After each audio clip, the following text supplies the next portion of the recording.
அறக்கழகம் media நடத்தும் திருப்பரங்குன்றம் தமிழர் பெருமையா சனாதன சதியா சிறப்பு கருத்தர தொல்லியல் அறிஞர் சாந்தலிங்கம் அவர்களும் வழக்கறிஞர் வாஞ்சிநாதன் அவர்களும் சிவ திருக்கோவி தமிழ்ச்செல்வன் அவர்களும் சிறப்புரை ஆற்ற இருக்கிறார்கள். இந்நிகழ்வு வருகிற டிசம்பர் 20ஆம் தேதி சனிக்கிழமை பகல் 3 மணிக்கு மதுரை உத்தங்குடி AR மகாலில் நடைபெறுகிறது. அனைவரும் வாரி. ஈரோட்டில் தாவேகா தலைவர் விஜய் அவர்கள் ஒரு மாபெரும் பிரம்மாண்ட ஒரு கூட்டத்தை நடத்தி முடித்திருக்கிறார். அவர் பேசும் பொழுது ஏகப்பட்ட இடங்களில் வழக்கம் போல உளறி தள்ளி இருக்கிறார்.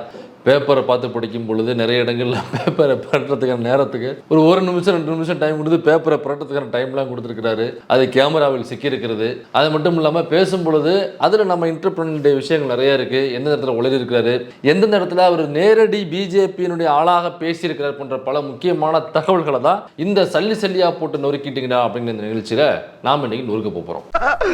சல்லியா நொறுக்கிட்டீங்களா. மஞ்சள் மஞ்சள் மஞ்சள் பொதுவா நல்ல காரியங்கள் ஸ்டார்ட் பண்றதுக்கு முன்னாடி இந்த மஞ்சள் எடுத்து வச்சுதான் ஸ்டார்ட் பண்ணுவாங்க. இவர் யாருனாக்கா இவர் ஒரு பயங்கரமான பெரியாரிஸ்ட். பெரியாருக்கே பெரியாரை பற்றி கற்றுக் கொடுக்குற அளவுக்கான பயங்கரமான பெரியாரிஸ்ட். ஆசிரியர் கி வீரமணி அவர்களுக்கோ, அண்ணன் குளத்தூர் மணி அவர்களுக்கோ, அண்ணன் கோவை ராமகிருஷ்ணன் அவர்களுக்கோ பெரியாருடைய செயல்பாடுகள் குறித்து ஏதாவது சந்தேகம் இருக்கு, அல்லது பெரியார் எந்த வருடம் எங்கே என்ன பேசினார், இதை குறித்து என்ன பேசியிருக்கிறார் போன்ற சந்தேகங்கள் வந்துச்சுனாக்கா உடனடியாக அவர்கள் தொலைபேசியில் தொடர்பு கொண்டு அந்த சந்தேகத்தை தீர்க்கக்கூடிய முதல் நபர் யாருனாக்கா தாவேக தலைவர் விஜய் அவர்கள் தான். அந்த அளவுக்கு தன்னை ஒரு பயங்கரமான பெரியாரிஸ்டாக சொல்லிக் கொள்கிற, பெரியார் என்னுடைய கொள்கை தலைவர், அம்பேத்கர் எங்களுடைய கொள்கை தலைவர், அண்ணா எங்களுடைய கொள்கை தலைவர் என்று சொல்லிக் கொள்கிற இந்த தாவேக தலைவர் விஜய் அவர்கள் என்ன பேசுறாப்புனாக்கா, பேச ஆரம்பிக்கும் பொழுதே என்னன்னாக்கா மஞ்சள் மஞ்சள் மஞ்சள் அப்படின்னு 3 தடவை சொல்லி ஆரம்பிக்கிறாப்புல. காரணம் என்னன்னாக்கா ஈரோட்டு பக்கம் மஞ்சள் விளையும். ஊர் முழுக்க போகும்பொழுது ஒரே ஸ்கிரிப்டாவே எழுதி தொலைகிறாங்க. நேற்று இந்த முண்டக்கலப்பை என்னென்ன பேச போறான் அப்படிங்கிறத நேற்று சோசியல் மீடியாவில் எழுதிட்டாங்க பாருங்க. போன உடனே மஞ்சள் மஞ்சள் 3 தடவை கத்துவா. அதுக்கப்புறம் இத்தனை கேப்ல இத்தனை செகண்ட்ல இப்படி நெஞ்சில் குடியிருக்கும் சொந்தங்கள்னு GK வாசன் மாதிரி கையை நீட்டுவா. அப்புறம் சக்சஸ் வெற்றி வெற்றி நமதே அப்படின்னு முடிப்பா. இடையில 2 பிட்டு திமுகவை திட்டுவான், பிஜேபியை திட்டவே மாட்டான், அதிமுகவை திட்டது மாதிரி போவான் ஆனால் திட்ட மாட்டான், அண்ணாவை புகழுவான், எம்ஜிஆரை புகழுவான், கலைஞர் மட்டும் புகழ மாட்டான், பெரியாரை பற்றி ஒரு 4 வரி பேசுவான். இதெல்லாம் நேத்தியே போட்டாங்க. அது என்ன ஸ்கிரிப்டோ அது அப்படியே எழுதியிருக்காப்புல. தயவு செஞ்சு இந்த முண்டக்கலப்பைக்கு யார் ஸ்கிரிப்ட் எழுதி கொடுக்குறாங்களோ அவங்க கிட்ட ஒரு கோரிக்கை, தயவு செஞ்சு ஸ்கிரிப்டோடைய ஃபார்முலாவை மாற்றுங்க. அந்த ஃபார்முலாவை கண்டுபிடிச்சிட்டாங்க. நீ எப்படி ஆரம்பிச்சு எங்கே ஒரு நிப்பாட்டுவா அப்படிங்கிறதையும் கண்டுபிடிச்சிட்டாங்க. அப்படி கண்டுபிடிக்கிற அளவுக்கு நீ எழுதியிருக்க அப்படின்னாக்கா ஈஸியாக உன்னுடைய அஜெண்டாவை பிரேக் பண்ணிருவாங்க. அதனால ஒன்று நல்லதுக்காக சொல்கிறேன், அந்த ரைட்டர் எவன்னு தெரியல, தயவு செஞ்சு அந்த முன்னக்கத்தியை மாற்றிருங்க. அதெல்லாம் மஞ்சள்னு சொல்லி ஆரம்பிக்கிறாப்புல. பெரியாரிஸ்ட், பெரியார் எங்களுடைய கொள்கை தலைவர் அப்படிங்கிறதுனாலேயே இன்னும் சில பெரியாரிஸ்டுகள் அவங்க ஆதரிக்கிறதாக சொல்லிக்கிட்டு இருக்காங்க.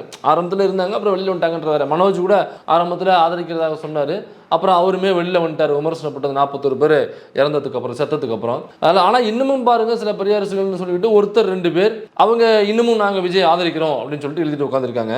அவர்களுடைய கவனத்துக்காக நான் கொண்டு வர்றேன். மஞ்சள் மஞ்சள்னு சொல்றாப்புல. ஆரம்பிக்கும் பொழுது மங்களகரமாக ஆரம்பிப்பதற்கு நாமெல்லாம் மஞ்சளை பயன்படுத்துவோம் இல்லையா அப்படின்னு சொல்லி அதுக்கு ஒரு கிரெடிட்டும் கொடுக்குறாப்புல. பெரியார் தன்னுடைய கொடியில கருப்பு கலர் வச்சிருக்காப்புல.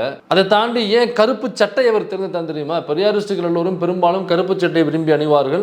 எந்த கூட்டத்துக்கு போனாலுமே கருப்பு சட்டையை தான் விரும்பி அணிஞ்சிட்டு போவாங்க. அது ஏன்னாக்கா பெரியார்கிட்ட வந்த கொள்கை இது. அப்ப பெரியார் கருப்பு சட்டையை ஏன் தெரிவு செய்தார் அப்படின்னாக்கா, சாதியில ஒடுக்கப்பட்ட சாதி எதுவோ அந்த சாதியின் பக்கம் அந்த சாதி பாதிக்கப்படும் பொழுது அந்த சாதியின் பக்கம் நின்று பேச வேண்டும்.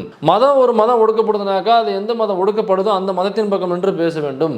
ஒரு நாடு ஒடுக்கப்படுதுனாக்கா அந்த நாட்டின் பக்கம் நின்று பேச வேண்டும், ஒடுக்கப்படுற நாட்டின் பக்கம். ஒரு மாநிலம் ஒரு நாட்டுக்குள்ள ஒடுக்கப்படுதுனாக்கா அந்த ஒடுக்கப்படுற மாநில பக்கம் நின்று பேசணும். ஒரு மாநிலத்தில் ஒரு மாவட்டம் ஒடுக்கப்படுதுனாக்கா ஒரு மாவட்டத்தில் பக்கம் நின்று பேசணும். ஒரு மாவட்டத்தில் ஊர் பக்கம் அப்படின்ற ஒரு ஃபார்முலா கற்றுக் கொடுத்தாருல. அதே மாதிரி ஒரு பாலினம் ஒடுக்கப்படுகிறது என்றால் ஒடுக்கப்படுகிற பாலினத்தின் பக்கம் நின்று பேச வேண்டும் என்கிற அதே ஃபார்முலா தான் கலர்லையும். ஒரு கலர் ஒதுக்கப்படுது, ஒரு கலர் ஒடுக்கப்படுது, ஒரு கலர் மறுக்கப்படுது. அது எந்த கலர்னாக்கா கருப்பு கலரு. நிறைய பேர் வீட்டில் கருப்பு கலர்ல எந்த ஆடையும் எடுக்க மாட்டாங்க, கருப்பு கலர்ல எதையுமே செய்யவே மாட்டாங்க. ஏன்னு கேட்டோம்னாக்க கருப்பு கலர் ஆகாது, நம்முடைய குலதெய்வத்துக்கு ஆகாதுரா. கருப்பு கலர் போடவே கூடாது. ஐயோ இது போட்டினாக்கா அவ்வளவுதான், கொலநாசம் ஆயிடும், குடும்ப கொலநாசம் ஆயிடும். கருப்பு கலர்ல போட்டு நிற்கிறான் அந்த படுபாவி பைய. எவ்வளவு அபசகுணமான கலர் தெரியுமா அந்த கருப்பு கலர் அப்படின்னு சொல்லிட்டு கலர்ல கருப்பு கலர் அபசகுணமானது. ஆகா அது குலதெய்வத்துக்கு ஆரோக்கியத்துக்கு ஆகாது, அது போட்டு வந்தாலே கெடுதல் மட்டுமே தான் நடக்கும். கருப்பு என்பதே கெடுதலுக்கான ஒரு கலர், நஷ்டத்துக்கான ஒரு கலர், கஷ்டத்துக்கான ஒரு கலர் அப்படின்னு கலர்ல கருப்பு கலர் ஒடுக்கப்பட்டுச்சு. அப்ப நிறைய இடங்கள்ல கடவுளின் பெயரை சொல்லி கருப்பை வந்து மோசமான கலர், கடவுளுக்கு ஆகாது அப்படின்லாம் சொல்லுவாங்க. எங்க வீட்டுல எல்லாம் அப்படிதான். கருப்பு கலர்ல எனக்கு இந்த கயிறு கட்டிக்கணும் அப்படின்லாம் ஆசையா இருக்கும். கருப்பு கலர்ல கயிறே கட்டிக்க விட மாட்டாங்க. ஏன்னாக்க கருப்பு கலர் நம்ம குலதெய்வத்துக்கு ஆகாது என்னன்னு சொல்லிட்டு கருப்பு சட்டை போட விட மாட்டாங்க, கருப்பு கயிறு அணிய விட மாட்டாங்க, கருப்பு பேண்ட் எடுக்கிறதுக்கு சண்டை போட்டு தான் வாங்க மாட்டாங்க. ஏமா இது யூனிஃபார்ம், இது வாங்கி தான் ஆகணும்னு சொல்லி சண்டை போட்டு தான் வாங்கணும். அந்த அளவுக்கு கருப்பு என்கிற கலர் ஒடுக்கப்பட்ட கலர். அதனாலதான் பெரியார் வந்து கருப்பு சட்டை அணிஞ்சிட்டு போனாப்புல, நீ இந்த கருப்பு சட்டையை போட்டு வரண்டா அப்படின்னு சொல்லிட்டு போனாப்புல. ஒரு எதிர்ப்பின் நிறமும் கூட கருப்பு என்பது ஒரு எதிர் வடிவம், ஒரு புரட்சியின் வடிவமாக மாற்றினார் கருப்பு என்கிற கலரை. சோ அதனாலதான் அவர் கருப்பு கலரை தேர்ந்தெடுத்து கருப்பு என்பது ஒரு எதிர் வடிவம், ஒரு மறுப்பின் வடிவம், இங்க புறக்கணிக்கப்படுற கலராகவும் இருக்கு அப்படின்னு சொல்லி தேர்ந்தெடுத்தாரு. ஆனா இந்த முண்டகலப்பையை பாருங்க, மங்களகரமான விஷயங்களுக்கு மஞ்சளை வைத்து தான் ஆரம்பிப்பார்கள் அப்படின்னு தமிழ்நாட்டின் ஒரே ஒரு மூத்த பெரியாரிஸ்டாக இருக்கக்கூடிய இந்த முண்டகலப்பை பேசிட்டு இருக்கு. பெத்த அம்மா கொடுக்கிற அந்த தைரியம் இருக்கு பாருங்க, அதை தாண்டி வேற எதுவுமே கிடையாதுங்க. ஒரு மனுஷனால எதையும் சாதிச்சு காட்ட முடியும். அப்படி ஒரு தைரியத்தை தான் இப்ப நீங்க, என்னுடைய அம்மா, அக்கா, தங்கைகள், நண்பிகள், தோழர்கள், தோழர்கள்ன்ற வார்த்தையை இடதுசாரி அமைப்பை சார்ந்த திராவிட கருத்துக்களை பேசுகிற நாம கூட தோழர்கள் மாட்டோம். தோழர்களை ஏன் அடித்தொண்டை கத்துறான்னு இது வரைக்கும் எனக்கு புரியல. சரி, எதை கத்திட்டு போறான் விடுங்க, அவன் கத்த மட்டும் தானே செய்வான். அதனால அம்மா மாதிரி அப்படின்னு சொல்லிட்டு சென்டிமெண்ட் எடுக்கிறான். பாருங்க, நீங்கெல்லாம் எனக்கு அம்மா, அக்கா, அண்ணன், தம்பின்னு சிட்டிசன்ல படம் டைலாக் பேசுவாப்ல நம்ம அஜித் நீதிமன்றத்தில் அந்த டைலாக் இங்கேருந்து பேசிட்டு இருக்காப்ல. அப்ப வந்து நிக்கிற எல்லோருமே வந்து அம்மா மாதிரி, அக்கா மாதிரி, என் தங்கச்சி மாதிரி, என் நண்பன், என் நண்பிகள் அப்படின்னு சொல்றாப்ல. அப்ப இந்த அம்மாவையும் இந்த அக்காவையும் இந்த தங்கச்சியும் இந்த நண்பனையும் இந்த நம்பியையும் விட்டுட்டு தானடா நீ கரூர்ல இருந்து ஓடி போன. இப்படிதான் உங்க வீட்டுல ஒரு அம்மா அந்த கூட்டத்தில் நசுங்கி சாகும் பொழுது அவங்களை விட்டுட்டு தலைதறிக்க ஓடுவியா? அவங்களை காப்பாத்தலாம் நினைக்க மாட்டியா? இப்படிதான் அந்த கூட்டத்தில் தங்கச்சி அந்த கூட்டத்தில் இடிபட்டு சாகும் பொழுதோ அல்லது இடிபட்டு அவங்க உள்ள நசுங்கும் பொழுதோ உன் தங்கையா இருந்தாலும் பரவாயில்லன்ட்டு ஓடிடுவேன். நீயே பின்னங்கால் பிடல் அடிக்க ஓடிடுவேன். உன் வீட்டில் உள்ள குழந்தை அல்லது உன் தம்பி, உன் தங்கச்சி இந்த மாதிரி கூட்டத்தில் நெரிசல் சிக்கிக்கிட்டாங்க அப்படின்னாக்கா எடு வண்டியை உடனே ஏர்போர்ட்டுக்கு ஓரான்னு சொல்லிட்டு ஓடிடுவியா? இப்படி உன் வீட்டில் உள்ளவங்க இறக்கும் பொழுது வந்து என்ன காரணம் கேட்கும் பொழுது மூஞ்ச மறைச்சிட்டு அப்படியே பிரஸுக்கு எதுவும் சொல்லாமல் ஓடுவியா? ஏன்னா 41 பேர் செத்ததுக்கு அப்புறம் அங்கே நின்று பதில் சொல்ல உனக்கு வக்கு இல்லை, பேசுறதுக்கு தெம்பு தைரியம் திராணி இல்லை. 4-5 நாள் கழிச்சு தான் வீடியோ போட்டு அது வரைக்கும் ஆள் எங்கேன்னு அட்ரஸே தெரியல. சரி, நீ ஓடி ஒழிஞ்சிட்டானாக்கா அவன் எங்கன்னு பார்த்தானாக்கா அவன் எங்கேயோ ஏங்க இவ்வளோ பெரிய இறப்பு நடந்திருக்கு, சாவு நடந்திருக்கு, 41 சாவு. அதில் பங்கெடுத்த வந்த சில்பா குமார் மறுநாள் பார்த்தோம்னாக்கா எனக்கு பேஸ்கெட் பால் கேம் இருக்குன்னு சொல்லிட்டு வரோம். அப்போ என்ன இவ்வளோ பெரிய துக்கத்தில் உனக்கு பேஸ்கெட் பால் விளையாடணுமா? வர முடியாதுன்னு சொல்லு. 41 பேர் செத்து போயிருக்கிறது முக்கியமா, உனக்கு பேஸ்கெட் பால் முக்கியமா? இப்போ இவன் தான் வந்து என்ன பேசுறானாக்கா இவங்கெல்லாம் எனக்கு அம்மா, அப்பா, தங்கச்சின்னு கூப்பிட்டு தான் ஏற்கனவே 41 பேர் நீ சாகடிச்ச. இப்போ திரும்பவும் நீ அக்கா, அண்ணன், தம்பின்னு சொல்றானாக்கா அங்கே நிற்கிறவங்க யோசிச்சு பாருங்க. அன்னைக்கு எங்கேயும் நிற்கல அவன். அம்மா, அக்கா, தங்கச்சின்னு பேசுறது ஓட்டுக்காக உங்களை ஏமாற்றுவதற்காக பேசிட்டு இருக்கான். உண்மையிலேயே உணர்வெழுச்சியில் அம்மா, அக்கா, தங்கைன்னு பேசியிருந்தானாக்கா நீ 41 பேர் சாகும் பொழுது நின்றுக்கணும், அங்கே அவன் களத்தில் நின்றுக்கணும். இல்லை அங்கே ஏர்போர்ட்லையாவது பதில் சொல்லிட்டு போயிருக்கணும் பிரஸ்காரவங்களுக்கு, பத்திரிகைக்காரவங்களுக்கு. அது கூட சொல்லணும்னாக்கா இப்போ வெறுமனே மக்களை ஏமாற்றுவதற்காக இவர்கள் ஏமாளிகள், இவர்கள் கோமாளிகள். படத்தில் நடிக்கிறத பார்த்து சென்டிமெண்டா பேசுறத பார்த்து எப்படி இந்த ஏமாளி கூட்டம்லாம் நம்புதோ அதே மாதிரி இந்த ஏமாளி கூட்டத்தை நேரில் பார்த்தும் பேசி அவங்க நம்ப வச்சு கழுத்தெடுத்து ஓட்ட வாங்கிடலாம் அப்படின்னு நினைச்சு பேசிட்டு இருக்கான். எல்லாத்தையும் விட்டுட்டு மக்களுக்காக வந்திருக்கிற இந்த விஜய மக்கள் ஒரு நாளும் கைவிட மாட்டாங்க. மக்கள் கூடவே நிக்கிறாங்க, கூடவே நிப்பாங்கன்னு அவங்களுக்கு தெரியாம போச்சு. என்னப்பா நிப்பீங்கல்ல? நிப்பாங்க. நீதான் சேரே போடலையா? அப்ப நின்று தானடா ஆகணும். அங்க வந்தவங்களை உட்காரத்துக்கு சேர் போட வக்கில்ல உனக்கு. வந்த சேர் எல்லாம் நின்று தானடா ஆகணும். அப்புறம் அண்ணா நிப்பீங்கல்ல அப்படின்னா இந்த சேர் மேட்டரை ஏன் எடுத்தனாக்கா ஏன் சேர் போடல யோசிச்சு பாருங்க. ஏன்னா சேர் போட்டாதானே அவனுக்கு உடைப்பானுங்க, சேர் போடல உடைப்பானுங்க. இப்ப சேர் போடல எப்படி உடைப்பானுங்க? எல்லாம் முதல் கூட்டத்துக்கு அப்படிதான் அத்தனை லட்சம் சேர் எடுத்துட்டு போய் அவ்வளோ சேர் எடுத்து போய் எல்லாத்தையும் உடைச்சு போட்டு அந்த சேர் வாடகைக்கு விட்டு வந்து தலையில அடிச்சுட்டு அழுதுட்டு பேட்டி கொடுத்தாப்புல என் பொழப்பே போச்சுன்னு சொன்னாப்புல. அப்புறம் இங்க இருக்கிற கொடுக்குறவன் சேர் கொடுக்காம கேரளாவில் போய் சேர் வாடகைக்கு எடுத்துட்டு வந்து இங்கே போட்டாங்க. அதுலேயும் பல சேரை உடைச்சு அதுக்கு அவ்வளோ பில்கள் செட்டில்மெண்ட் ஆனதாக சொன்னாங்க. இப்போ பாருங்க, இப்போ செங் ப்ரோ போனா பிள்ளை செங்கோ ப்ரோ, இப்போ செங்கோ ப்ரோ போய் சேர் போட்டாதான் அவன் உடைப்பான். சேரே போடாத நிக்கட்டும், வெயில நிக்கட்டும். ஒரு கூட்டம் நடத்தலாம், ஒரு மாலை நேரத்தில் கூட்டம் நடத்தினாக்கா, வெயில் தாழ்ந்த நேரத்தில் நடத்தினாக்கா மக்கள் கொஞ்சம் கஷ்டம் இல்லாமல் நிற்பாங்க. ஏன்னா நீ சேர் கூட போடல, அவங்க நிற்க தான் போறாங்க. அத்தனை மணி நேரம் நிக்கணும் அவங்க அந்த வெயில்ல நிக்கணும். நீ தண்ணியும் வைக்க மாட்ட, எதுவுமே வைக்க மாட்ட, இயற்கை உபாதைகளை கழிப்புகிறது கூட நீ அதற்கான ஏற்பாடுகளை சரியா செய்ய மாட்ட. இந்த திமுக சார்பாக திருவண்ணாமலையில் அவ்வளவு அற்புதமாக கூட்டம் நடத்தினாங்க. நாங்கள் அந்த கவர் போட்டு கூட போயிட்டு வந்தோம். அவ்வளவு அழகான ஏற்பாடுகள் செஞ்சிருந்தாங்க. நான் இங்க பார்த்தோம்னாக்கா சேர் கூட நீ போடல. அப்ப அந்த மக்களை வெயில்ல நிக்க வச்சு அவ்வளவு நேரம் பேசுறதுங்கிற மனநிலை இருக்குல்ல, எவ்வளவு மோசமான ஒரு சைக்கோ மனநிலை. சரி, வெயில்ல நடத்த ஒரு சேராது போட்டு உட்கார வைக்கணும் ராஜா. அப்ப உன் கட்சிக்காரங்களும் உன் ரசிகர்கள் நீயே நம்பல. இதுல கேள்வி மாஸ்டர் வேற, நீ நிப்பீங்கல்ல, சேர் போலாம் நிக்கதான் வேணும். தண்ணியை சேமிச்சு வச்சு குடிக்கிறதுக்கும் விவசாயத்துக்கும் தம்பி கீழே இறங்குப்பா, தம்பி கீழே இறங்குப்பா, இறங்கு. ஓகே, தேங்க்யூ கீழே கீழே இறங்குப்பா. அதுக்குள்ள ஒரு அணில் மேல இருந்துச்சு. நீ இறங்கினாதான் முத்தம் கொடுப்பேன்.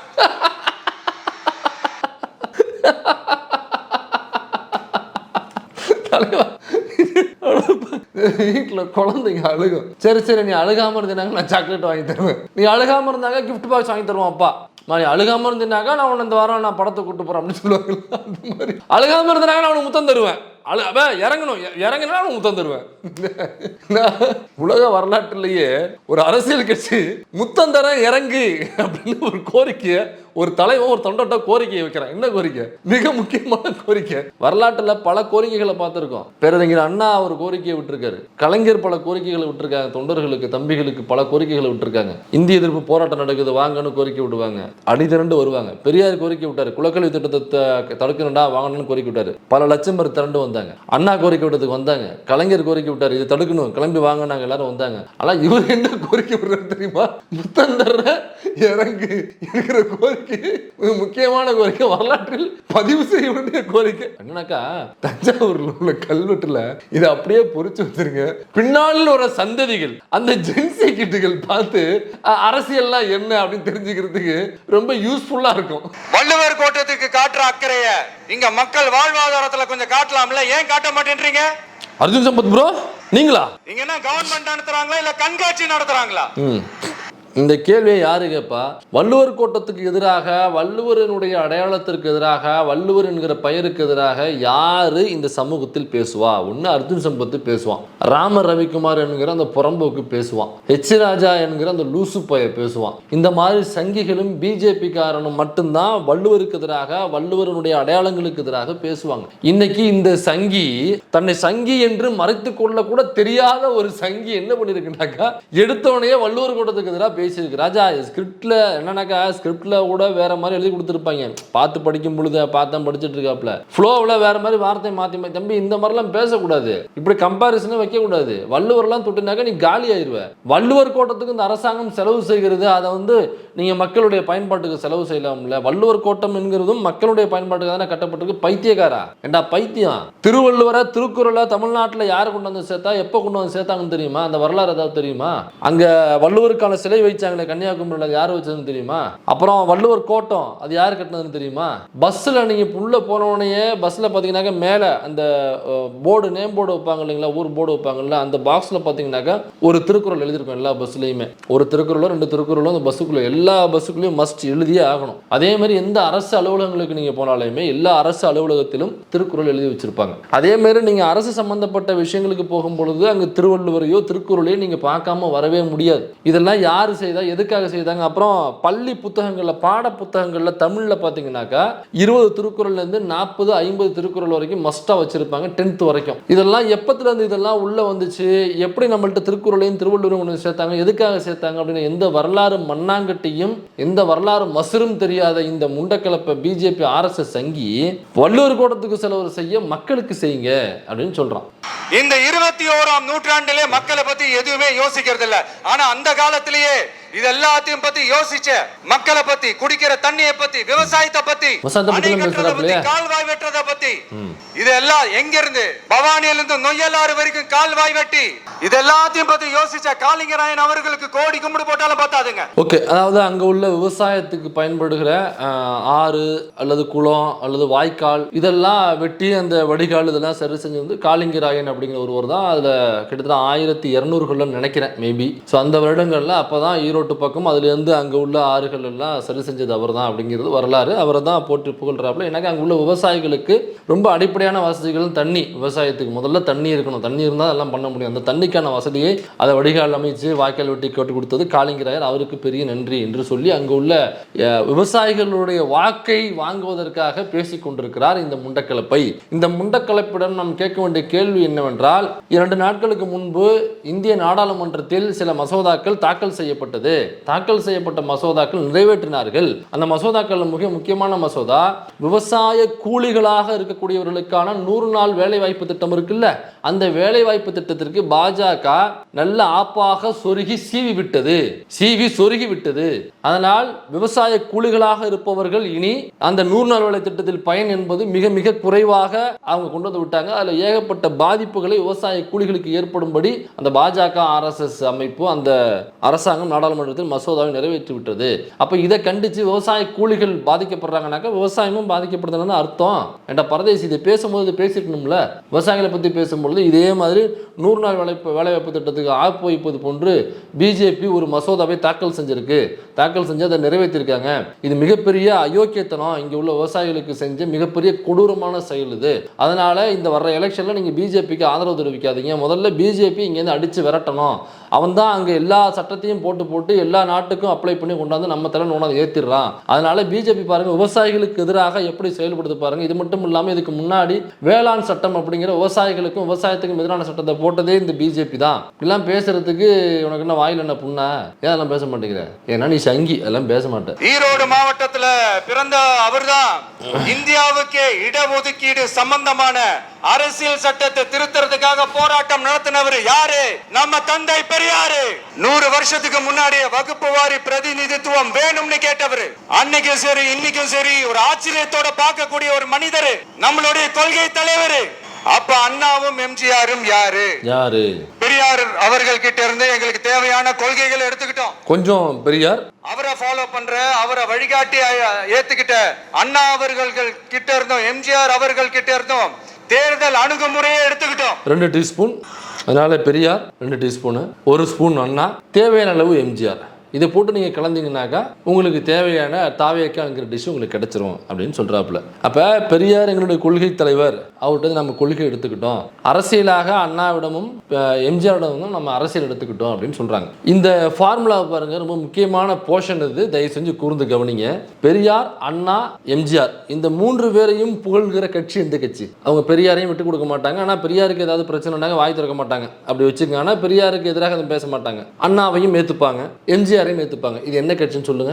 அதிமுக. அதனுடைய ப்ராக்சி வெர்ஷன் தான் அந்த தாவேக்கா. ஏன்னா நீங்க அரசியலா அண்ணாவையும் எம்ஜிஆரையும் எடுத்துக்கிட்டேன் அப்படின்னா, அரசியல பார்க்கும் பொழுது அண்ணாவிற்கு அப்புறம் கலைஞர் தான் ஒட்டுமொத்த அரசியலையும். நீங்க கட்சி திமுக அதிமுக லொட்டு வருஷம் தூக்கி ஓரம் வச்சுட்டு அரசியல் தமிழ்நாட்டினுடைய சிற்பி, தமிழ்நாட்டு மக்களுக்கான உரிமைகளை பெற்று தந்தவர்கள் அரசியல்வாதிகள் யாராரு அப்படின்னா ஓட்டரசியல் இருக்கிறவங்களை பார்த்தோம்னா அண்ணாவிற்கு பிறகு கலைஞர் தான். 2 பேரும் பக்கத்து பக்கத்தில் நிற்பாங்க. இதுல எம்ஜிஆருடைய பங்கு என்பது எதுவுமே கிடையாது. எம்ஜிஆர் ஒரு டம்மி பீஸு, எம்ஜிஆர் ஒரு அட்டக்கத்தி, எம்ஜிஆர் ஒரு மொன்னக்கத்தி, எம்ஜிஆர் ஒரு டுபாகூரு என்பதை நீங்க படிச்சு தெரிஞ்சுங்க. எம்ஜிஆர் யாரு, எவ்வளவு பெரிய அயோக்கியத்தனமான நபர் என்பதை நீங்க படிச்சு தெரிஞ்சுங்க. எம்ஜிஆர் அப்படி என்னத்தை புடுங்கிட்டார் தமிழ்நாட்டு அரசியல்ல? தமிழ்நாட்டு மக்களுக்கான உரிமைகளை என்னத்தை புடுங்கி, அவருடைய கட்சியினுடைய உரிமையே அவரால் புடுங்க முடியல. மிசா வந்த பொழுது, அந்த அடக்குமுறை ஒடுக்குமுறை சட்டங்கள் வந்த பொழுது தலைவன் என்ன பண்ணாப்ல, இந்த கட்சிகள் எல்லாம் ஸ்டேட் ஓன் பாலிடிக்ஸாக யாரும் இருக்கக்கூடாது, ஸ்டேட் ஓன் பார்ட்டின்னு எல்லாமே தேசிய கட்சிகள் மட்டும்தான் இருக்கணும் அப்படின்னு ஒரு செய்தி பரவுது. அப்போ இந்திரா காந்தி அம்மா வந்து அப்படி ஒன்று கொண்டு வர போகிறாங்க.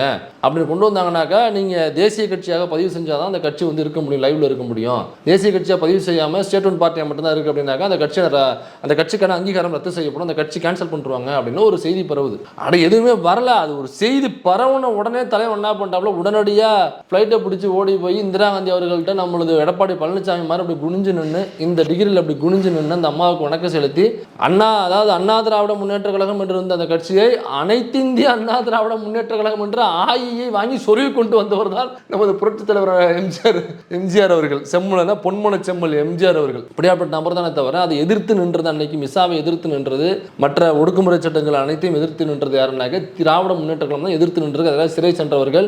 ஏன் சிட்டி பாபுன்னு ஒருத்தர் செத்தே போனாருங்களே, ஸ்டாலின் அவர்கள் கூட உள்ள போனவர் சிட்டி பாபுங்கிற திராவிட முன்னேற்ற தொண்டர், அவர் செத்தே போனார். போலீஸ் அடிச்சே கொண்டாங்க அவர் லிட்டரலா. இப்படி பல தொண்டர்களும் உயிரை விட்டாங்க. ராஜீவ்காந்தி அவருடைய படுகொலை செய்யப்பட்ட பொழுது எந்த கட்சியுடைய தொண்டர்கள் வீடு வீடாக புகுந்து தாக்கப்பட்டார்கள் அப்படின்னா திமுகவை சார்ந்த தொண்டர்கள் தான் வீடு வீடாக புகுந்து தாக்கப்பட்டார்கள். நீங்க தாண்டா காரணம், ஏன்னா ஈடம் புலிகள்னு சொல்லிட்டு நீங்க தான் அதிகமாக பேசிட்டு இருப்பீங்க, இந்த படுகொலை செய்து நீங்க தாண்டா இருப்பீங்க, அல்லது உங்க கட்சி தான் துணை போயிருக்கணும்னு சொல்லி வீடு வீடாக புகுந்து தாக்கப்பட்டவர்கள் யாருனாக்க திமுகவை சேர்ந்தவங்க. அதிமுக எல்லாம் சேஃப்டியா இருந்தாங்க. இல்ல பாருங்க, பிரபாகரன் அவர்களுக்கு எம்ஜிஆர் தான் நிறைய காசு கொடுத்தாரு, அவர் பேசிட்டு இருக்கும் பொழுது பீரோவை திறந்து நீங்க எடுத்துங்க தம்பின்னு சொன்னாரு. அவர் வந்து இல்லைன்னா நீங்க எடுத்து கொடுங்கன்னு சொன்னாரு. காரணம் என்னன்னாக்கா, நான் கொடுத்தனாக்கா கம்மியாக கொடுத்துருவணுன்ற டவுட்ல நான் கொடுக்காம நீ எடுத்துக்கணும்னு சொன்னேன் அப்படின்னு அவர் சொன்னதாகவும், அதுக்கு அவர் வந்து இல்லைண்ணே நான் எடுத்தனாக்கா எங்க கம்மியா எடுத்துடணும் அப்படிங்கிறதுனால நான் உங்களை எடுத்து கொடுக்க சொன்னேன் அப்படின்னு அவர் சொன்னதாகவும், பக்கத்தில் நின்று பார்த்தது மாதிரி இங்க ஒரு பைத்தியக்காரன் எச்சப்பையா இருக்காம பாருங்க, மனோஜ் பாஷன் சொன்னோம்னாக்கா ஒரு எச்சப்பையா இருக்காம பார்த்தீங்களா, எச்சக்கல் நாய், இந்த சீமான் பரதேசி நாய். அந்த பரதேசி நாய் ஏதோ அதாவது தாளிடப்பட்ட அறையில அவங்க ரெண்டு பேரும் பேசிக்கிட்டு சொல்றான். தாளிடப்பட்ட அறையில பேசுனது உனக்கு எப்படி தெரியும்? முதல்ல ரெண்டு பேரும் தான் இருக்காங்க, உனக்கு எப்படி தெரிய வந்துச்சு? நீ என்ன ஒட்டு கேட்டியா, இல்ல அவன் ரெண்டு பேரும் பேசும்பொழுது அங்க பக்கத்துல நின்று கேட்டியா? அப்ப இந்த மாதிரியான கதைகளை சொல்லி ஏதோ அதிமுகவும் எம்ஜிஆரும் புலிகள் அமைப்பிற்கு வந்து நிறைய செஞ்சாங்க, ஈழத்துக்கு நிறைய செஞ்சாங்க, திமுக எதுவுமே செய்யவில்லை போன்ற ஒரு தோரணை ஏற்படுத்துவது. அப்படி இருக்கும் பொழுது ராஜீவ்காந்தி கொல்லப்பட்ட பொழுது அப்ப அதிமுக காரன் அடி வாங்கிருக்கணும், எதுக்கு திமுக அடி வாங்கினா? அப்ப எல்லாத்துலயுமே என்ன பாத்தீங்கன்னாக்கா இந்த கொள்கை தலைவர் பெரியார், அண்ணா, எம்ஜிஆர் மூணு பேரும் வச்சிருக்கிறது அதிமுக.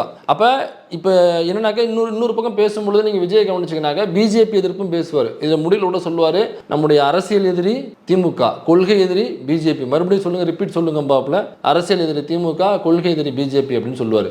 ஆனா கொள்கை தலைவர் பாருங்க பெரியாரு, அண்ணா, எம்ஜிஆர். இப்ப நீங்க அப்படியே அதிமுகவுக்கு வாங்க, இந்த மூன்று தலைவர்கள் மட்டும்தான் அவங்க கொள்கை தலைவர்னு வச்சிருப்பாங்க. பெரியாரு, அண்ணா, எம்ஜிஆர், அவங்க மூணு பேர் போட்டு தான் வச்சிருப்பாங்க. அப்ப அதிமுக ப்ராக்சி வெர்ஷன். அப்ப இப்ப அதிமுக பிஜேபி கூட்டணியில் இருக்கு. ஆட்டோமேட்டிக்கா தமிழ்நாட்டுக்குள்ள பிஜேபி தனியாக வந்தாக இங்க ஒரு சீட்டு கூட வாங்காத, ஒரு சீட்டு இல்ல, அவங்க எந்த தொகுதியிலையுமே டெபாசிட் கூட வாங்க முடியாத அளவுல தான் நம்ம பிஜேபி வச்சிருக்கோம். வெளியில யாராவது வந்து பிஜேபின்னு பெருமையா சொல்ல முடியாத அளவுல தான் தமிழ்நாடு இருக்கு. சங்கி நான் பிஜேபின்னு எவனுமே தைரியமா சொல்ல முடியாது. அதனாலதான் டிபேட்டுக்கு போய் பாத்தீங்கன்னாக்கா அரசியல் விமர்சகர்னு போர்டு போட்டு ஆர்எஸ்எஸ் காரன் வருவான், பிஜேபி காரன் வருவான், அல்லது அரசியல் பகுப்பாய்வாளர் அப்படின்னு போர்டு போட்டு வருவான், வலதுசாரி சிந்தனையாளர்னு போர்டு போட்டு வருவான். வலதுசாரிக்கு எப்படி சிந்தனை இருக்குன்னு நம்ம பல வருஷமா கேட்குறோம். சிந்தனை இருந்தாக்கா அவன் எப்படி வலதுசாரியா இருப்பான்? அப்போ நேரடியாக பிஜேபின்னு சொல்லிட்டு வரமாட்டான். ஏன்னாக்கா தமிழ்நாட்டுக்குள்ள செருப்பு கழட்டி அடிப்பாங்க அப்படிங்கிறது அவங்களுக்கே தெரியும். அப்போ என்னன்னாக்கா பிஜேபி ஆதரவாக அதிமுக இருக்கும் பொழுது அவங்ககிட்ட ஒரு ஆன்டி டிஎம்கே மைண்ட் செட்டப்பும் இருக்கு. சில பேர்கிட்ட ஆன்டி டிஎம்கே மைண்ட் செட்டப் இருக்கும். அதே நேரத்தில் பிஜேபிக்கு எதிரான ஒரு மனநிலை இருக்கும். இப்போ அவன் எங்க போவான் அப்படின்னாக்கா, அதான் நான் இருக்கேன் வாங்க, நீங்க அதிமுகவுக்கு போக முடியாது. இப்போ அதிமுக பிஜேபி எதிர்க்குதுனாக்கா நீங்க இங்க போவீங்க. ஏன்னாக்கா அவங்க ஆன்டி டிஎம்கேவுக்காகவே உருவாக்கப்பட்ட கட்சி தான் அதிமுக. வேற எந்த கொள்கையும் கிடையாது. அதிமுக கொள்கை என்னன்னாக்கா திமுகவுக்கு எதிராக தொடங்கப்பட்ட கட்சி, அவ்வளவுதான். அப்ப ஆன்டி டிஎம்கேனாக்கா அவன் எங்க போனாக்கா நேரடியாக அதிமுக தான் போவான். அப்ப போகும்போது என்ன தடுக்குதுனாக்கா அவன் பிஜேபி கூட கூட்டணியில் இருக்கான். அப்ப பிஜேபி பத்தின புரிதல் அவன் நம்ம ஏற்படுத்தி வச்சிருக்கோம். ஆனா திமுகக்குள்ள வர முடியாத ஒரு ஆன்டி டிஎம்கே மைண்ட் செட் இருக்கும் பொழுது அவன் அதிமுகவுக்கும் போக முடியாம இருக்கும். அப்ப நீ இங்க வா, உனக்கு தான் வச்சிருக்கேன் பாரு போர்டு, பெரியார் வச்சிருக்கேன், அங்க உள்ள 3 போர்டு இருக்கு பாரு, அங்க உள்ள பெரியார் போர்டும் இருக்கு, அங்க உள்ள அண்ணா போர்டும் இங்க இருக்கு, அங்க உள்ள எம்ஜிஆர் போர்டும் இங்க இருக்கு. உனக்கு என்ன பிரச்சனை? நாங்க ஜெயலலிதா பேசுறதே இல்லை. அப்ப நீ ஆன்டி டிஎம்கே உனக்கு எல்லா போர்டும் இங்க இருக்கு, அதுக்காக நானும் கட்சி ஆரம்பிச்சிருக்கேன் அப்படிங்கிற ஒரு ப்ராக்சி வெர்ஷனா தான் பிஜேபி உருவாக்குன ஒரு கட்சி தான் தாவேகா. அதனாலதான் இங்க குணா சேர்த்துட்டு இப்ப அதிமுகவுல இருந்து விலகுவாங்கல்ல, பிஜேபியோட கூட்டணி இருக்கிறதுனால அதிமுகவுல சூடு சொரணை உள்ள அந்த தொண்டர்கள் சில பேர் விலகுவாங்கல்ல, அவங்க எங்க போவாங்கன்னாக்கா அதிமுக மாதிரி ஒரு ப்ராக்சி இங்க இருக்குல்ல, இங்க வந்துருவாங்க அப்படியே வடிகட்டிட்டு. அப்ப இந்த மனநிலை உள்ளவனை இங்க எடுத்துக்கிறது, அங்கேருந்து வெளியேறுகிறவர்களையும் இங்க எடுத்துக்கிறது. அப்புறம் அதிமுகவுல இருந்து ஒரு முன்னாள் அமைச்சர்கள், எம்எல்ஏக்கள், அங்க உள்ள பெரிய கைகள், மாவட்ட செயலர் எல்லாரையும் பாருங்க அதிமுக வந்து பிஜேபியோட கூட்டணியில் இருக்கு, எங்க தலைவர்கிட்ட நாங்கள் சொல்லி பார்த்தோம், அவங்க கேட்கல, ஆனால் பாருங்க விஜய் வந்து கொள்கை தலைவராக பெரியாரை வச்சிருக்காரு, கொள்கை தலைவராக எங்க அண்ணாவையும் வச்சிருக்காரு, அவர் எம்ஜிஆரையும் கொள்கை தலைவராக வச்சிருக்காரு. ஆனால் வந்து அவர்கிட்ட பிஜேபி எதிர்ப்பு இருக்கு பாருங்க. அதனால பாருங்க நாங்கள் வந்து பிஜேபி எதிர்ப்பாளர்கள், நாங்கள் அவர்கிட்ட போறோம் என்று ஒரு மனநிலையை உருவாக்கி ஏதோ இவர் தான் தமிழ்நாட்டில் பிஜேபி எதிர்க்கிறது மாதிரி பலமா அதே நேரத்தில் கொள்கை தலைவராக அப்படி வச்சிருக்காரு அப்படிங்கிறத ஒரு ஏடிஎம்கே ப்ராக்சியாக உருவாக்குறதுனா ஒரு முயற்சி. அதை நோக்கி தான் ஆர்எஸ்எஸ் இவனை களமிறக்கி அதை நோக்கி தான் நகர்த்தி கொண்டு போயிட்டு இருக்காங்க. இது வரைக்கும் நடந்ததையும் நடந்துகிட்டு இருப்பதையும் நீங்க கால்குலேட் பண்ணீங்கன்னாக்கா உங்களுக்கு ஈஸியா புரியும். அவர் பேசிக்கிட்டே வருவார் விஜய், இடையில நிப்பாட்டி ஒரு இடத்துல இதை கொடுப்பாரு. அதாவது திமுகவின் மீதான குற்றச்சாட்டுகளை ஒரு மாதிரி சொல்லிட்டே வருவார். ஆட்சியில் இதெல்லாம் நடக்குது அதெல்லாம் நடக்குது சொல்லிட்டு வந்து அப்ப நமக்கு எதிரி யாரு? அரசியல் எதிரி, கொள்கை எதிரி. நீங்களே திரும்ப சொல்லுங்க பாப்புல. அவங்க அரசியல் எதிரினோன்னா அந்த பேரை சொல்லுவாங்க, கொள்கை எதிரினோன்னு இந்த கட்சி பேரை சொல்லுவாங்க. சொன்னதுக்கு அப்புறம் அப்பா உங்களுக்கு இது புரிஞ்சிருச்சுல, உங்களுக்கு புரிஞ்சிருச்சுல, அது போதும் எனக்கு அப்படின்னு பாப்புல.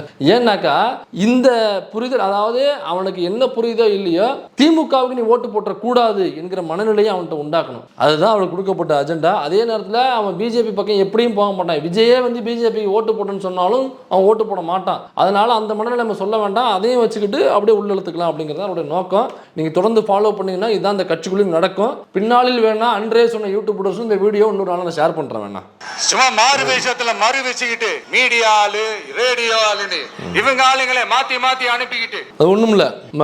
மில்டனு, இந்திரகுமார், சேகுவேரா இவங்க எல்லாம் பார்த்து பயங்கர காண்டா இருக்காப்புல. எல்லா வீடியோவும் பாப்பாப்புல போல. இவங்கள பார்த்து எனக்கு இந்த பயப்படுறா. ஒரு கட்சி வச்சிருக்கேன் நான் தான், எனக்கு எதிரி வந்து கொள்கை எதிரி இது, அந்த எதிரி இது, குந்தானி எதிரி இது அப்படிலாம் பேசிட்டு இருக்கேன்.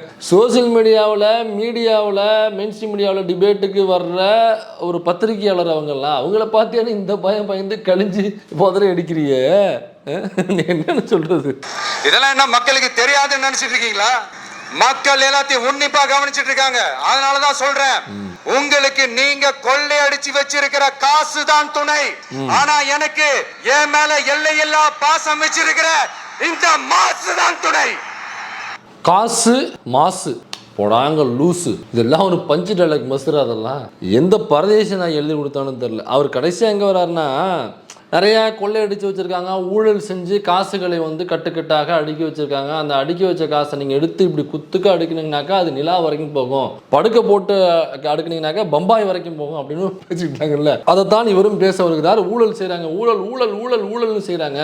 நீங்கள் திமுகவில் ஊழலே செய்யலைன்னு நான் சொல்லவே இல்லை. எந்த அரசியல்வாதியும் ஊழல் செய்யாத அரசியல், ஒரு ரூபா கூட ஊழல் செஞ்சதுலன்னு இங்கே யாருமே இருக்க முடியாது. ரொம்ப ரேரிலும் ரேராக ஒருவர் இருவர் இருக்கலாம். அது ஐயா நல்லக்கண்ணு அவர்கள் போன்று யாரோ ஒருவர் இருவர் இருக்கலாம், அவ்வளவுதான். அதனால இதுல வந்து மல்லு கட்ட வேண்டிய அவசியம்லாம் இல்லை. ஆனா இதுல இந்த அளவுக்கு ஊழல் இருக்குன்னு சொல்றீங்கன்னாக்கா இதை விட அதிகமான பன்மடங்கு ஊழல் செஞ்சது அதிமுக. அதிமுக கட்சியினுடைய சிஎம்மாக இருந்த, தலைமை பொறுப்பில் இருந்த தலைவர் முன்னாள் முதல்வர் ஜெயலலிதா அவர்கள் திட்டமிட்ட கொள்ளைக்காரி என்று தீர்ப்பே இருக்கு. ஒரு வழக்குல 2 வழக்குல நினைக்கிறேன், திட்டமிட்ட கொள்ளைக்காரின்னு எழுதியிருக்காங்க தீர்ப்புல அந்த நீதிபதி. அப்ப ஒரு ஊழல் செய்யறத முழு நேர வேலையாக ஒரு முதலமைச்சர் வச்சிருந்தாங்கன்னாக்கா அது ஜெயலலிதா அவர்கள் தானடா. அப்ப ஊழல்னு வரும்பொழுது திமுகவை விட பன்மடங்கு அதிகமாக ஊழல் செய்யற அதிமுக பத்தி அதிகம் பேசணும். அதிமுகவில் உள்ள எல்லாரையும் இழுத்து இந்த பக்கம் வச்சுக்கிறாப்புல, கொள்கை எதிரி, குந்தாணி எதிரி, செங்கோட்டை செங்ஸ் ப்ரோ, செங்கு ப்ரோ அப்படி உள்ள எடுத்து வச்சுக்கிட்டு திமுக மட்டும்தான் ஏதோ ஊழல் செய்யுது அப்படிங்கிற மாதிரி ஒரு தோரணை ஏற்படுத்துறது. இதுக்கு பெரியார் அப்பவே விளக்கம் சொல்லியிருக்காரு. எனக்கா இந்த அதிமுக திமுகவில் இருந்து பிரிந்து சென்று அதிமுக ஆரம்பிக்கும் பொழுது அதிமுக பக்கம் இன்னைக்கு செங்ஸ் ப்ரோ வராப்புல இல்ல, அதே மாதிரி அதிமுகவுக்கு பல பேர் போனாங்க, பல கட்சிகள் இருந்து, காங்கிரஸ் கட்சியில இருந்து அங்கே போய் சேர்ந்தாங்க. அப்புறம் இந்த நம்ம லூஸ் மோகன் இருக்கான இவன், இந்த சில்பா குமார், இந்த மாதிரி இருப்பாங்க இல்ல உதிரிகள், அவங்க எல்லாம் அந்த பக்கம் போய் சேர்ந்தாங்க. அவங்க எல்லாம் மேடை போட்டு பேசும் பொழுது இதே மாதிரி திமுகவை ஊழல் கட்சி ஊழல் கட்சி ஊழல் கட்சின்னு தொடர்ந்து பேசிக்கிட்டே இருந்தாங்க. அதில் பெரியாரே பதில் சொல்றாப்புல. இது தந்தை பெரியாரின் வாழ்க்கை வரலாறு அப்படிங்கிற புத்தகத்தில் கவிஞர் கருணானந்தம் அவர்கள் எழுதின புத்தகம். அதுல 684வது பக்கத்துல இருக்கு. இதுக்கு பதில் சொல்றாரு பெரியாரு. அண்ணாமலை நகரில் பேசும் பொழுது, திமுக ஊழல் என்று ஊரெல்லாம் பேசுகிறார்களே, நான் கேட்கிறேன், காந்தி, நேரு, ராஜாஜி, காமராஜர், இந்திரா காந்தி இவர்களின் ஊழலில் சம்பந்தப்படாதவர் யார் சொல்ல முடியுமா என்று வினா தொடுத்தார் பெரியார். அப்ப திமுகவை எல்லாம் ஊழல் ஊழல் சொல்றாங்களே, இப்ப எங்க போறாரு? காந்தியே ஊழல் செஞ்சிருக்காருன்னு சொல்றாரு பெரியார். காந்தியே ஊழல் செய்தவர், இந்திரா காந்தி ஊழல் செய்தவங்க, ராஜீவ் காந்தி ஊழல் செஞ்சிருக்காங்க, காமராஜரோட ஆட்சியில் ஊழல் நடந்திருக்கு, இதெல்லாம் மறுக்க முடியும். ராஜாஜி ஆட்சியில் ஊழல் நடந்திருக்கு. அப்ப இவங்க ஆட்சியில், திமுக ஆட்சியில் மட்டும்தான் ஊழல் நடக்குதுன்னு சொல்றீங்களே, யாருடைய ஆட்சியில் ஊழல் நடக்கல? யாருடைய ஆட்சியிலாவது தமிழ்நாட்டில் மட்டுமில்ல, ஒட்டுமொத்த இந்தியாவில் மட்டுமில்ல, ஒட்டுமொத்த உலகத்தையும் எடுத்துக்கங்க.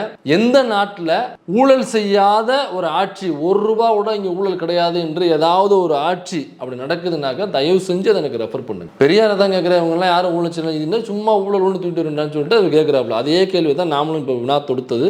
அடுத்ததாக என்ன பேசுகிறார் என்று, என்ன உளறுகிறார் என்று பார்ப்போம். பெரியார் அவர்கள் கிட்ட இருந்த அந்த செல்வாக்கையும் அந்த பதவிகளையும் அந்த பவரையும் வச்சுக்கிட்டு அவர் என்ன சொன்னார் தெரியுமா? எல்லாம் தெரியும்.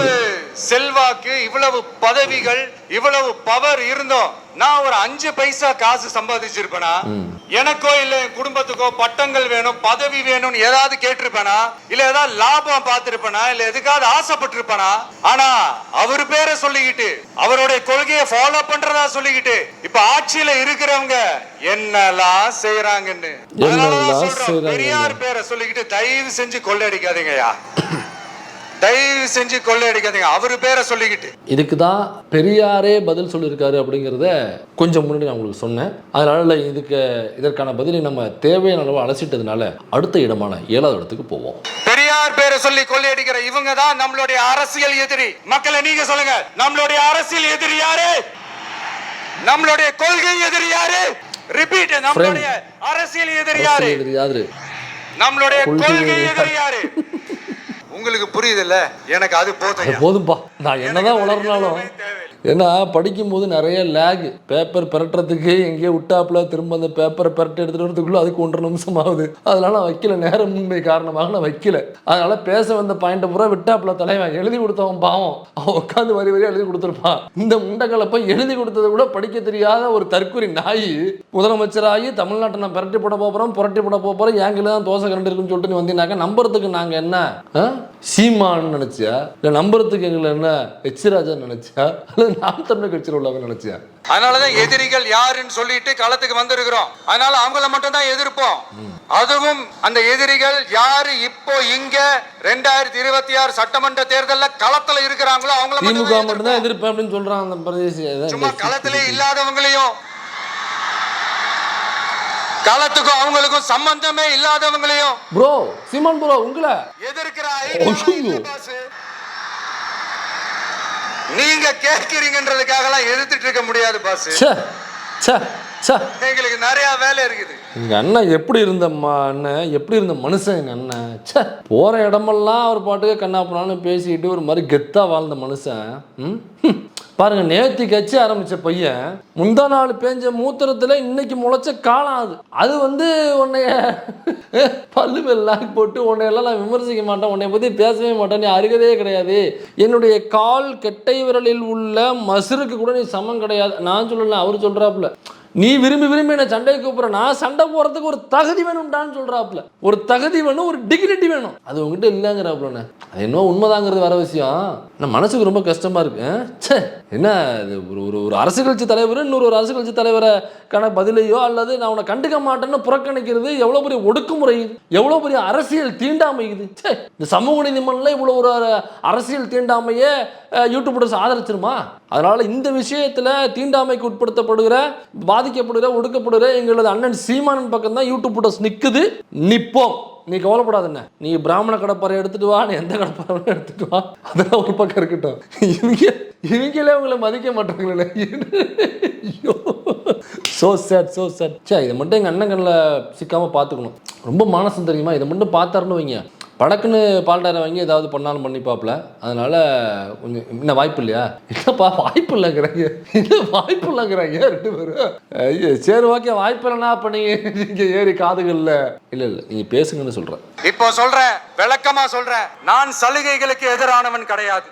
யாரு இவர் சலுகைகளுக்கு எதிரானவன் அல்ல என்று யாரிடம் சொல்கிறார்? மக்கள்கிட்ட இல்லை, அவங்க கட்சி தொண்டர்கள்ட்ட சொல்கிறாப்புல. ஏன்னா கோயம்புத்தூரில் ஏதோ ஒரு ஆர்ப்பாட்டம்னு சொல்லிட்டு பேசும்பொழுது இந்த கட்சியை சேர்ந்த ஒரு பொண்ணு துண்டு போட்டு நிர்வாகி போட்டிருக்கு மேடையில் நின்று இந்த மக்களுக்கான உரிமைகளை திரும்ப கொடுக்கறதுக்கு பார்த்தீங்களா, மக்கள் நல திட்டங்கள் இருக்குல்ல, அதை குறித்து அந்த விலையில்லா டிக்கெட்டு கொடுக்கறதா இருக்கட்டும், உரிமை தொகையாக இருக்கட்டும், அதை கிண்டல் கேலி பண்ணு அந்த பாப்பா நமக்கு இது தேவையில்லை, அது ஓசி நமக்கு தேவையா திருப்பணும்னு சொல்லிட்டு ஒரு வீடியோ.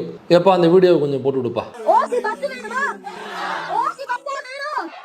இந்த மாதிரியான தற்குறிகள் நிறைய அந்த கட்சிகளில் இருக்கு. அந்த தற்குறிகளுக்கு தான் தற்குறிகளுடைய தலைமையாக இருக்கக்கூடிய விஜய் அவர்கள் சொல்லுகிறார், இந்த மாதிரி பேசிட்டு தெரியாத, நான் அதற்கு ஆதரவானவன் இல்லை அப்படின்னு சொல்றாப்ல. மக்களுக்கான சலுகைகளை இலவசம்னு சொல்லி அசிங்கப்படுத்துறதுல எனக்கு உடன்பாடு கிடையாது. மக்கள் காசுல மக்களுக்கு செய்யறதை எப்படி இலவசம்னு சொல்லுவீங்க? ஆஹா ஆஹா, அந்த பொண்ணு அப்படியே செஞ்சிட்டாலும் ஓசில போறேன்னு சொல்லி அசிங்கப்படுத்துறீங்க. என்ன கேட்கறதுக்கு ஆள் இல்ல நினைச்சீங்களா? மக்களுக்கு ஒண்ணுன்னா இந்த விஜய் வந்து நிப்பான், இந்த விஜய் வந்து கேள்வி கேட்பான். அப்படியே ஒரு கேமரா வச்சோம்னாக்க ஷூட் பண்ணிட்டு வந்து ஃபுட்டேஜஸை படத்தில் பயன்படுத்திக்கலாம். ஐடியா இல்லாத பசங்க எங்கே சொன்னால் கேட்குறானுங்க. படத்தில் நடிக்கிற மாதிரியே இவங்க வந்து நடிச்சிட்டு இருக்கான் பைத்தியக்காரன். உனக்கு எலெக்ஷன் ரிசல்ட் வரும்போது ராஜா தெரியும் எங்கெங்கே லிமிட் வச்சுருக்காங்கன்றது. ராஜா பாம்பு லட்டில் வைக்கல, நட்டில் வைப்போம் நாங்கள். அதாவது நாங்கள் வந்து எப்போது இலவசங்களுக்கு எதிராக என்று பேசியிருக்கிறோம் அப்படின்னு சொல்லி சலுகைகளுக்கு எதிராக என்று பேசியிருக்கிறோம் சொல்கிறோம். இந்த முண்டக்கலப்ப நாய் தான் சர்க்கார்னு ஒரு படம், அந்த முருகதாஸ்னு ஒரு பயங்கரமான ஒரு சோஷியல் ஆக்டிவிஸ்ட் டைரக்டர் இருக்காரு. இந்த மாதிரி சோஷியல் ஆக்டிவிஸ்ட் டைரக்டர் நம்ம கேட்டுக்கிறது என்னன்னா, உங்களுடைய சமூக பணிகளை தயவு செய்து நிறுத்திக் கொள்ளுங்க தான் நம்ம கேட்குறோம்.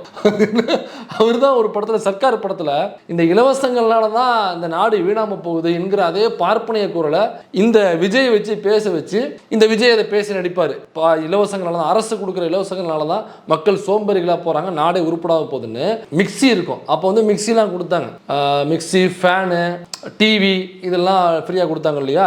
அதெல்லாம் கொண்டு போய் என்ன பண்ணுவாங்க, அந்த சீனில் வேண்டான்னு சொல்லி எல்லாரும் கொண்டு போய் நெருப்பில் தூக்கி போடுவாங்க. இந்த விஜயம் கொண்டு போய் நெருப்பில் தூக்கி மிக்சியை தான் தூக்கி போடுவார்னு நினைக்கிறேன். மேபி மிக்சியை தூக்கி போடுவார். நிறைய பேர் மிக்சி, டிவி. அப்போ முருகதாசன் கொண்டு போய் அந்த புரட்சியில் அவரும் கலந்துக்கணும், அந்த காட்சியில் புரட்சியான காட்சியில்ட்டு அவரும் டிவியை கொண்டு போய் ஏதோ தூக்கி போய் அந்த நெருப்பில் கொண்டு போடுவார். அப்படியே அந்த மக்களுக்கான என்னக்கா இந்த கொடுத்ததுக்கு பின்னாடி உள்ள தொலைநோக்கு பார்வை இருக்குல்ல, உண்மையிலே சர்ஜிக்கல் ஸ்ட்ரைக்குனாக்கா இதுதான் சர்ஜிக்கல் ஸ்ட்ரைக். தொலைநோக்கு பார்வைங்கிறது இதுதான். டிவி கொடுத்ததுக்கு பின்னாடி உள்ள தொலைநோக்கு பார்வை என்னன்னாக்கா, அப்போ டிவிங்கிறது ரொம்ப அரிதிலும் அரிதல். அப்போ வீட்டில் அது ஒரு ஒரு பணக்காரங்க வீட்டில் தான் அந்த டிவிங்கிறது இருக்கணும். அப்போ ஊரில் யார் பணக்காரவங்களா இருப்பாங்கன்னாக்கா ஒரு பாப்பானா இருப்பான், அல்லது இடைநிலை சமூகத்தை சார்ந்தவங்களா இருப்பாங்க. அவங்க வீட்டில் டிவி பார்க்கறது பட்டியல் சமூகத்தை சார்ந்தவங்க வீட்டுக்குள்ளே போக முடியாது. அப்போ என்ன பண்ணுவாங்க, அங்கே டிவி இருக்குனாக்க பின்னாடி உள்ள ஜன்னலை திறந்து வச்சிருவாங்க. அந்த ஜன்னலுக்கு வெளியில் நின்று தான் அவங்க பார்க்கணும். அந்த ஜன்னலுக்கு வெளியில் பெருங்கூட்டமாக பட்டியல் சமூகத்தை சார்ந்தவங்க நின்று பார்ப்பாங்க. வீட்டுக்குள்ளே அந்த தெருவுக்குள்ளே உள்ள இடைநிலை சமூகத்தை சார்ந்தவங்க பாப்பா விட்டு பிள்ளைலாம் அவங்க ஹாலில் உட்காந்து டிவி பக்கத்தில் உட்காந்து டிவி பார்த்துட்டு இருப்பாங்க. இது எவ்வளோ பெரிய தீண்டாமை, எவ்வளோ பெரிய கொடுமை இல்லையா? அது எவ்வளோ பெரிய கொடுமை. அது இந்த கொடுமைலாம் அனுபவிச்சிருக்கீங்களா அல்லது பார்த்துருக்கீங்களா? அதே மாதிரி மிக்சி அப்படிங்கிறது, இப்போ பெண்கள் வந்து வேலைக்கு போகணும், படித்து வேலைக்கு போகணும் அப்படிங்கிற பெரியாருடைய கருத்தில் தான் நாமளும் நினைக்கிறோம், நம்மள தான் பேசிக்கிட்டு இருக்கோம். ஆனால் இந்த சமூகம் அப்படி இல்லை. அதுலேருந்து மீட்டெடுக்க தான் பெரியார் போராடினாரு. அப்போ என்னன்னா, வீட்டில் வேலைகள் செய்கிறதுங்கிறது பெரும்பான்மையாக பெண்கள்கிட்டே இப்போ நின்றுது. அப்படிங்கிறதுனால இந்த அரைக்கிறது அதெல்லாம் வந்து அந்த என்ன இட்லின்னு ஒரு படத்தில் கூட இந்த குடக்கல்ல போட்டு ஆட்டுக்குன்னு சொல்கிறான் பரதேசிங்க, லூசு போயிடுவோம். இவெல்லாம் வச்சுட்டு மாரடிச்சுட்டு இந்த படம் வரை ஹிட்டுன்னு வர சொல்லி தொலைகிறாங்க. திரும்ப இதுக்கான பிரச்சாரத்தை முன்னெடுக்கணும். இட்லி படம் ஓடக்கூடாதுன்னு பிரச்சாரம் பண்ணணும் போல் இருக்கு. குடக்கல்ல கொண்டு வா, அம்மிகள்ல கொண்டு வான்னு சொல்லிட்டு திரும்ப நிற்கிறாங்க. அதனால அப்படி அரைக்கும் பொழுது நேர விரயம் அதிகமாகிறதுனால மிக்சினாக்கா 2 minutes போட்டு கிர்ரு ஒரு முர்ரு முடிஞ்சு போச்சு, சட்னி முடிஞ்சிச்சு. அப்போ கிட்டத்தட்ட ஒரு 15-20 நிமிஷம் நீங்கள் அரைக்க வேண்டியது 2 நிமிஷத்தில் முடிச்சிட்டாங்க. 15 நிமிஷம் சேவ் ஆகும். ரெண்டாவது அவ்வளவு உடல் உழைப்பு போட தேவையில்லை, ரொம்ப கஷ்டம் இல்லை, பெயின் உங்களுக்கு தேவையில்லை. இதெல்லாம் ஒன்று ஒன்றா வீட்டுக்குள்ள சேர்க்குறாங்க. இதை கொண்டு போய் இலவசங்கள் நாட்டை ஒழிக்கிறது, இலவசங்கள் நாட்டை வந்து சோம்பேறி ஆக்குறது மக்கள்னு சொல்லிட்டு கொண்டு போய் தீயில போட்டு எரிங்க, இலவசங்களை நம்ம வாங்கக்கூடாது அப்படின்னு பேசின முண்டக்கலப்பண்ணிக்கு வந்து என்ன பேசுனாக்கா, நான் இலவசத்தை நான் ஒருபோதும் எதிர்க்க மாட்டேன்னு. அப்போ இது முழுக்க டைலாக் யாருனாக்கா அங்கேருந்து எழுதி கொடுத்து அனுப்புறாங்க. இப்படிலாம் பேசினாதான் நம்புவாங்க. ஏன்னாக்கா நீ அதிமுகவுடைய ப்ராக்சி, பிஜேபியாக இருந்தால் இலவசத்துக்கு எதிராக பேசலாம், நீ பிஜேபியா உள்ள போகல, முகமூடி போட்டு அதிமுக ப்ராக்சியா திராவிடம்ங்கிற பேரில் எம்ஜிஆர், அண்ணா, கலைஞர்னு ஒரு போர்டை வச்சுட்டு உள்ள அனுப்புகிறோம், அதனால நீ வந்து இலவசங்களை ஆதரிக்கிறேன்னு சொல்லி பேசணும். கட்சிக்காரன் நிறைய பேர் எதிராக பேசிக்கிட்டு இருக்கான். அது வந்து உன் கட்சிக்கு நல்லது இல்லை, ஆட்சிக்கு நல்லது இல்லை, எலெக்ஷன் வருது உடனடியாக மறுத்து பேசுன்னு பிஜேபி எழுதி கொடுத்த வசனத்தை கொண்டாந்து பேசுகிற ஒரு நடிகர் தான் இந்த நரப்பைய.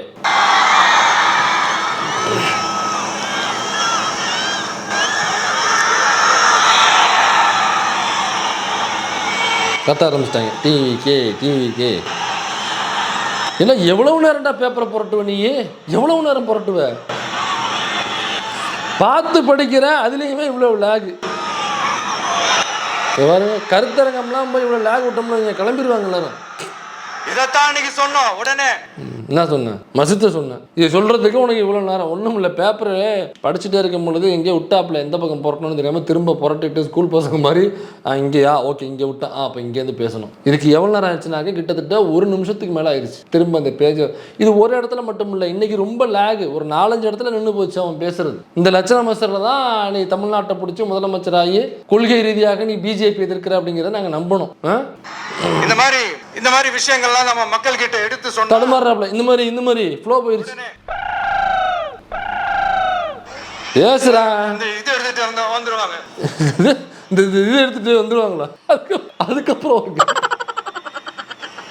என்னடா என்ன எனக்கே போர் அடிக்குதுடா, பாக்குறவங்களுக்கு போர் அடிக்குண்டா. இந்த மாதிரி இது இப்போ நான் என்ன சொல்றது உங்ககிட்ட, இப்போ வந்து என்ன அடுத்த தடவைலேருந்து கொஞ்சம் ப்ரிப்பேர் ஆகிட்டு வருவாங்க. முதல் நாள் கிட்டத்தட்ட 9, 10, 11 மணி வரைக்கும் நல்லா ஃபுல்லாக சரக்கு போட்டு காலைல ஏர்போர்ட்லேருந்து வரும்பொழுது ஃபுல் போதையில் மயக்கத்தில் கீழே விழுவுற மாதிரி ஒரு காட்சி வந்துச்சு. பார்த்துக்கலான்னு எனக்கு தெரியல. கீழே விழுவுற மாதிரி ஒரு காட்சி வந்திருக்கும். என்னக்கா ரொம்ப மயக்கமாக இருக்காப்புல, போதையில் வர வேண்டியது. முதல் நாள் நைட்டு ரொம்ப நெடுநீண்டமாக குடிச்சோம்னாங்க, மறுநாள் ரொம்ப ட்ரை ஆகி அப்படி தான் வந்திருக்காப்புல. பேசும்பொழுது முதல் நாள் படிச்சிருந்தீங்கன்னாக்கா அங்கே என்ன வரும் ஏது வருங்கிறது தெரியும் இல்லையா? இப்போ அவர் கட்சியோட தலைவர் பேசும்பொழுது ப்ராப்பராக ரெடி பண்ணி கொடுப்பாங்கல்ல. அப்போ ரெடியாக அப்போ ப்ராப்பராக ரெடி பண்ணி கொடுத்துருப்பாங்க. இவன் ரெடி ஆகலை. எல்லா கட்சியிலையுமே அப்படிதான். எல்லா கட்சியிலையுமே ரெடி பண்ணி கொடுப்பாங்க. அவங்க பார்த்து படிச்சுட்டு ப்ரிப்பேர் ஆகி மறுநாள் வந்து ஓகே இது சரி இல்லைன்னு கரெக்ஷன் போட்டு மறுநாள் வந்து பேச வந்துருவாங்க. ஆனால் இந்த முண்டகலப்பை என்னன்னாக்கா ஃபுல் சரக்கை போட்டு எதையுமே செக் பண்ணுறது இல்லை. ஸ்பாட்டில் வந்து என்ன கொடுக்குறாங்களோ அதை அப்படியே பேசிட்டு போகிறது. ஒருவேளை தப்பாக இருந்தால் என்ன பண்ணுவேன்? அதையும் படிச்சுட்டு போவியா? நான் கூட யோசிப்பேன். ரொம்ப யோசிப்பேன். அவர்களும் மேடம் ஜெயலலிதா மேடம் அவங்களும் எங்கடா கொண்டு வந்து கேப் விடுற? ஏண்டா எந்த இடத்துல நீ கேப் விடுற? கேட்கறவங்க என்னடா நினைப்பாங்க? அப்புறம் கேட்பாங்களா மாட்டாங்களா? இந்த லூசு பயலுக்கு எங்க கேப்பை விடணும் எங்க கேப் விடக்கூடாதுன்னு தெரியல உனக்கு. இப்ப பாருங்க, இப்படி அசிங்கப்படுத்தின யார்? நீங்களே. நான் எதுவுமே சொல்லல. அவங்க கொடுத்த கேப்ல எவ்வளவு அர்த்தங்களை ஃபில் பண்ணக்கூடிய கேப்பா இருக்குது. இவன் ஒரு நடிகனா இப்படி வரும்பொழுது இங்க கேப் விடக்கூடாது அப்படின்னு அவன் மாநிலத்தில் எத்தனை வருஷமா பேசிட்டு போனா தெரிஞ்சிருக்கணும்ல. இங்க கேப் விடக்கூடாது இங்க கேப் விடணும் கூட தெரியாத ஒரு லூசு பய இவன்ட்ட கொண்டு போய் ஒரு முதலமைச்சராக போறாராம். நீங்க வந்து பிஜேபியோட சண்டை போடுவீங்க, நீங்க சொல்லுவீங்க. அதை நான் கேட்டுக்கிட்டு வாயில லாலிபாப் வச்சுட்டு அப்படின்னு நான் கேட்டு உட்காந்துருப்போம். ஒரே வார்த்தையில சொல்லி இந்த திமுகவை காலி பண்ணாங்கல்ல. நான் கூட யோசிப்பேன், ஏன் இவ்வளவு ஹார்ஷா பேசுறாங்க, ஏன் இவ்வளவு ஹார்ஷா அவங்கள திட்டுறாங்கன்னு யோசிச்சது உண்டு. இப்பதானே புரியுது. அவங்க 2 பேரும் சொன்னதை இப்ப நானும் ரிப்பீட் பண்றேன். திமுக ஒரு தீய சக்தி மேடம். ஒரு தீய சக்தி மேடம். திமுக ஒரு தீய சக்தி மேடம். தீய சக்தி தர்மத்துக்கு எதிரான தீய சக்தி. நீ தர்மத்துக்கு உங்களுக்கு தர்மம்னா என்னன்னு தெரியாதுங்க மேடம். தர்மத்துக்கு எதிராக தீய சக்திங்க மேடம். தீய சக்தி. நாளைக்கு பாட்டு போட்டுருவாங்க ராஜா. பாரு, இது நாளைக்கு பாட்டா வருது இல்லையா பாரு. மேடம் அவன் தர்மத்துக்கு எதிரான ஒரு தீய சக்தி மேடம். அவன் ஒரு தீய சக்தி மேடம். கடைசியா நான் இடையில சொன்னேன் பாத்தீங்களா, அதே தான் கடைசியில் கொண்டாந்து பாட்டுறான் பாருங்க. எம்ஜிஆர் ஜெயலலிதா அவர்கள் திமுகவிற்கு எதிராக என்ன சொன்னாங்களோ என்ன செஞ்சாங்களோ அதைத்தான் நான் செய்ய வந்திருக்கேன். அவங்கள எப்படி உள்ள இறக்கி விட்டாங்களோ திமுகவிற்கு எதிராக இங்க உள்ள பார்ப்பனை சக்திகள், அதே மாதிரி தான் என்னையும் இந்த பார்ப்பனையை பிஜேபி ஆர்எஸ்எஸ் உள்ள இறக்கி விட்டுருக்கு. அதனால அவங்க என்ன சொன்னாங்களோ அதையே சொல்லி நான் முடிச்சுக்கிறேன். தர்மத்துக்கு மேடம் தீய சக்தி மேடம். அவன் தீய சக்தி. ஆனால் இவ்வளவு வீக்கா இருப்பான்னு நினைச்சே பார்க்கல ராஜா. இவ்வளவு வீக்கா இருப்பான்னு நினைச்சே பார்க்கல. எனக்கு ரொம்ப ஈஸியா ஒன்று அடிச்சு முடிச்சிட்டோம்னா இந்த இவங்க கமெண்ட் போடுவாங்கல்ல, பதறுன்னு. இது ஒட்டுமொத்த வீடியோவும் 44 நிமிஷமும் நான் பேசியிருக்கேன். பேசல 44 நிமிஷமும் உளறி இருக்கான், கதறி இருக்கிறார், பதறி இருக்கிறார். அதனால இந்த மில்டன், இந்திரா, சேகுவரெல்லாம் நீங்கள் டிபேட்டுக்கு போகும்பொழுது தயவு செஞ்சு ரொம்ப ஓவர் அடிக்காதீங்க. பாவம், கொஞ்சம் விளையாட விடுங்க. ரொம்ப ஓவர் அடிக்காது. சின்ன பையன் எப்படி தாங்குவான்? அவனுக்கு என்ன அரசியல் மண்ணாங்கட்டி என்ன மசுர தெரியும் அவனுக்கு. அவங்ககிட்ட போய் நீங்கள் அரசியல் பேசிட்டு உட்காந்துருக்கீங்க. அதனால தயவு செஞ்சு கொஞ்சம் ஃப்ரீயாக விடுங்க. ரொம்ப ஏறி அடிக்கிறீங்க. எனக்கே பாவமாக இருக்கு. ஒரு இடத்துல நானே யோசிக்க ஆரம்பிக்கிறேன். டிவிகேல தாவேக்கால சேர்ந்து இவங்க கிட்ட இருந்து அவரை எப்படியாவது அவரோட உசுரை காப்பாற்றணும், அந்த பொறுப்பு நம்மகிட்ட இருக்கும் போல் இருக்கு. அப்போ போயிட்டு பேசாம இவங்களுக்கு எதிராக நம்ம அங்கேருந்து கிளம்பாடி அவங்களை எப்படியாவது இவங்க உசுரை காப்பாற்றணும். எனக்கு இவங்க போற பார்த்தாக்கா முழுசா தின்னு செமிச்சிருவாங்க போல் இருக்கு. அதனால இந்த வீடியோட முடிவுல ஒரே ஒரு கோரிக்கையை நம்ம வைக்கிறோம். மக்கள் கிட்ட கோரிக்கை எல்லாம் உங்களுக்கு ஈஸியா தெரிஞ்சிடும். இதுல சேகுவேரா, மில்டன், இந்திரா கிட்ட மட்டும் தான் கோரிக்கை வைக்கிறோம். கவனமா பார்த்து பக்குவமா பதுசா அடிங்க.